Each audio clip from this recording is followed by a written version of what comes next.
Hello, hello, hello. Hmm. Ẹ̀yin èèyàn mi, ó mà ga o.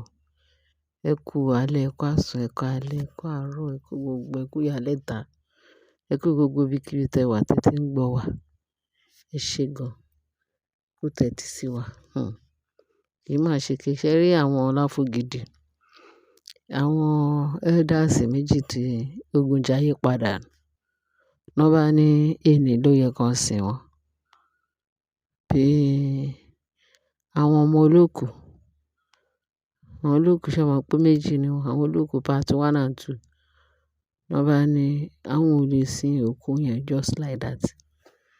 Pé kán tó sin òkú bàbá àwọn, pé Ashley ó gbọdọ̀ wá búra pé òun ló fa okùnfà ikú tí bàbá àwọn kú. Torí ṣe ló ń ta wọ́n lára. Àwọn bàbá wọn ò yẹ kó kú ní time yẹn. Pé tí ó bá yẹ kó lọ gba ikú Ashley kú. Wọ́n ní wọ́n pa Ashley pé kó wá pa Ashley ò dá wọn kàn gbé òkú wá bá Ashley. Wọ́n náà gbé òkú wá sí ààfin pé Ashley ò bá búra nǹkan tó fa okùnfà ikú bàbá wọn. Pé òun ló kó bá bàbá wọn. Òun ló ṣe gbọ́ wọn ní Ashley wá nílá. Kì í ṣe títorí tòun ni bàbá wọn ṣe kú. Àwọn wà ní kí í máa ṣe kékeré. Wọ́n dé ààfin wọn wá ń pe kábíyèsí. Wọ́n ní kábíyèsí ní òun ò tí è lè dá wọn lóhùn náà. Torí kán lọ bá Ashley. Wọ́n ní àwọn kọ́kọ́ á fẹjọ́ sùn kábíyèsí pé Ashley ló pa bàbá wọn. A ní tí nǹkan bá lè ṣe pẹ̀lú tí Ashley ò bá wá búra nǹkan tó pa bàbá wọn. Torí òun ló jẹ́ kí bàbá wọn gbádùn. Òun ló lọ sọ fún bàbá wọn pé kábíyèsí ti lé òun. Kábíyèsí fẹ́ ṣe kíní o. Ó fẹ́ ṣe gbà ó pé ó fẹ́ fi Naomi rọ́pò òun. Pé kán dìde kán gba òun.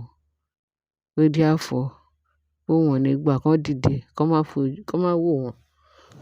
Kán má wò òun níran. Ó ní àwọn bàbá tó jẹ́ pé tó bá jẹ́ pé wọ́n ní làákàyè ni. Tó jẹ́ pé oró wà nínú wọn.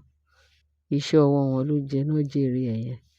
Instead kán gbé Naomi. Wọ́n bá wí níbi tí wọ́n ti ń bá èèyàn wí. Pé kí Naomi ṣọ́ra.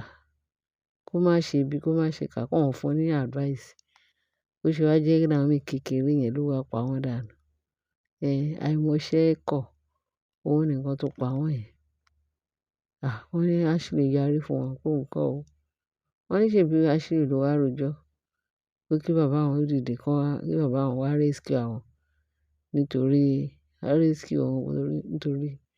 kábíyèsí fẹ́ fi Naomi rọ́pò òun. Òun tó jẹ́ pé daughter of soil. Òun ni wọ́n fẹ́ gba ipò lọ́wọ́ ẹ̀.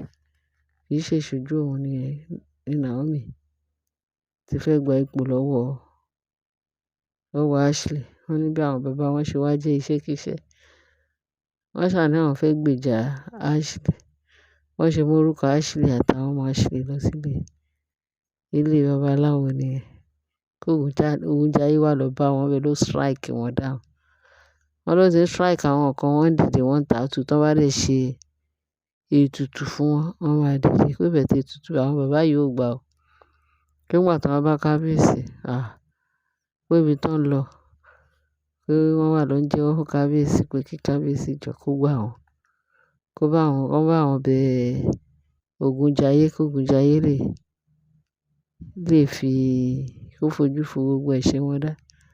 Wọ́n náà bẹ̀bẹ̀ kábíyèsí ò dá lóhùn. Nígbà tó wá yà. Láàánú wọn wá ṣe kábíyèsí.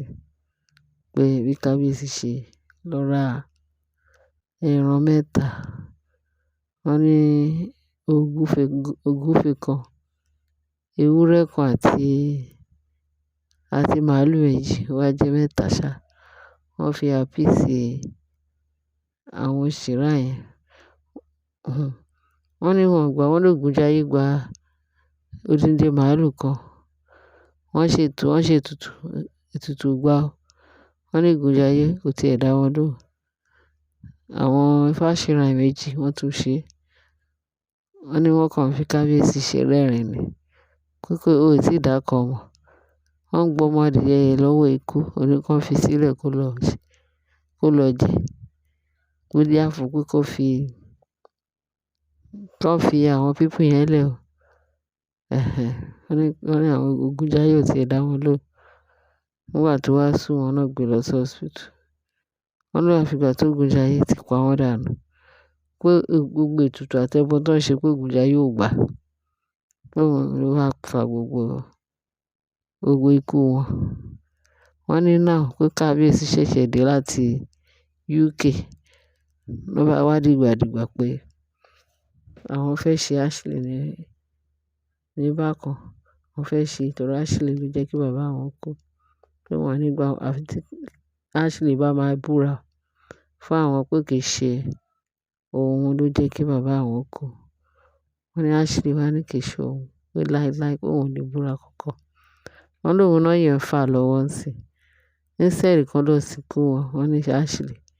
Ṣé rí pé adìẹ wọn ti ń jẹ fún ara wọn? Ṣé ti rí pé àìmọṣẹ́ kọ̀ fún àwọn bàbá àgbàlagbà méjì? Òun ló fà á. Òun ló fà á nǹkan tí bàbá wọn ti bí àwọn bàbá yẹn ṣe yọ kú lójijì. Wọ́n kú dànù. Ó dà bẹ́ẹ̀.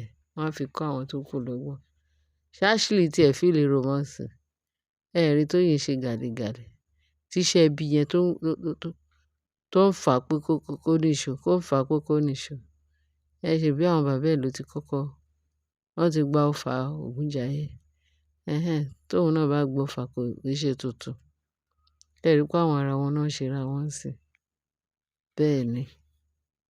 Wọ́n á kàn nínú iyọ̀. Wọ́n á kàn nínú iyọ̀. Ṣé wọ́n sọ pé àwọn burú ni? Ẹ wo àwọn ara wọn sí. Àárín wọn ò wá gún mọ́. Wọ́n ní kí ẹ má ṣòpò bá wọn jà. Fúnra wọn náà máa fúnra wọn lóògùn jẹ. Wọ́n ṣẹ̀ṣẹ̀ bẹ̀rẹ̀. Ojú ti àwọn Láfògìdì ṣá. So bí mo ṣe ní kí n gbé wá sí etí gbọ́ wa nìyẹn. Kẹ́yìn náà gbọ́ bó ṣe ń ṣẹlẹ̀. Ṣé rí pé wọ́n ti ń ṣẹlẹ́yà? So kí ni akọ tí Ashley fẹ́ ṣe? Ashley bó ṣe wà yẹn ó yẹ kán clip ẹ̀ kán ní kó shut up, shut up, shut up me million times. Kí ló wà lẹ́nu ẹ̀? Kí ló wà lẹ́nu Ashley? Kí ni nǹkan tó lè dá ṣe? Àfi kó máa fún àwọn èèyàn ní wàhálà, kó máa fún wọn ní tribulation. Ẹ̀yin èèyàn mi. Nǹkan bẹ́ẹ̀. Mẹ́wàá ń ṣẹlẹ̀ ní dúníyàn. Mo ní kí n wá sọ fún yín wá kí n gbé wá fún yín pé wá gbọ́ làbárí àwọn Láfògìdì. Wọ́n ṣe ń ṣẹlẹ́yà pẹ̀lú Ashley. Tó bá tún rí Naomi láyé wọn, wọ́n máa sá ni. Tí Naomi bá gba right kan ya gba left. Tó bá gba left kan ya gba right. Torí nǹkan tó ń jẹ òun ló yọ wọn.